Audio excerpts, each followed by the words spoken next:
27 ноября в нашей школе прошло патриотическое мероприятие, посвященное присвоению кадетскому 6 классу имени прапорщика милиции Яковлева Александра Григорьевича.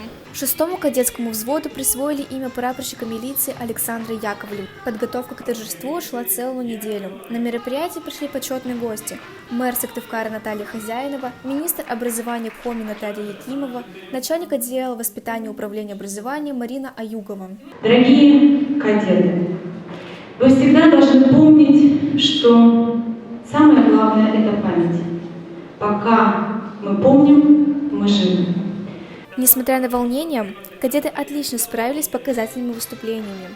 Они продемонстрировали четкие выполнения команд, рассказали о своих прадедах, сражавшихся во время Великой Отечественной войны, спели песню «Служить России».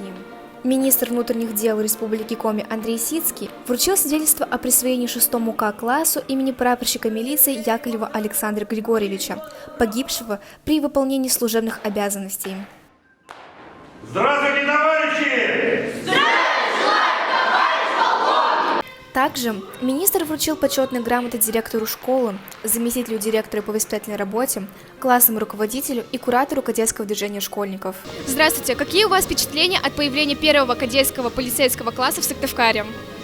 Сегодня замечательное событие, и мне очень понравилось, как ребята выступают, с какой гордостью рассказывают про своих дедушек, прадедушек, и поэтому нам очень важно хранить память о наших героях.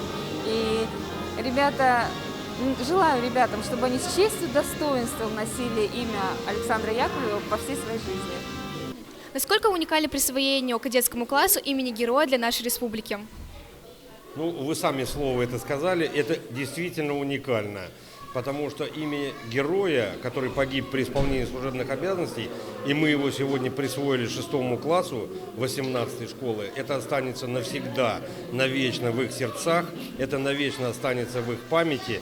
И мы будем очень гордиться, что действительно 6-й класс 18-й школы носит имя нашего героя, погибшего при исполнении служебных обязанностей. Поэтому это, как вы правильно сказали, уникально. Каково ваше впечатление о кадетском классе нашей школы? Если честно сказать, я очень приятно удивлен. Действительно, шестиклашки такие классные ребята и девчата. И я думаю, что у них все всегда в жизни будет получаться, потому что они действительно искренне радуются жизни, они искренне учатся, искренне любят Республику Коми и любимый город Сыктывкар. Поэтому я им хочу пожелать всего самого-самого доброго и самого-самого хорошего. Софья Мальцева, Александр Мирошниченко, Школьные новости.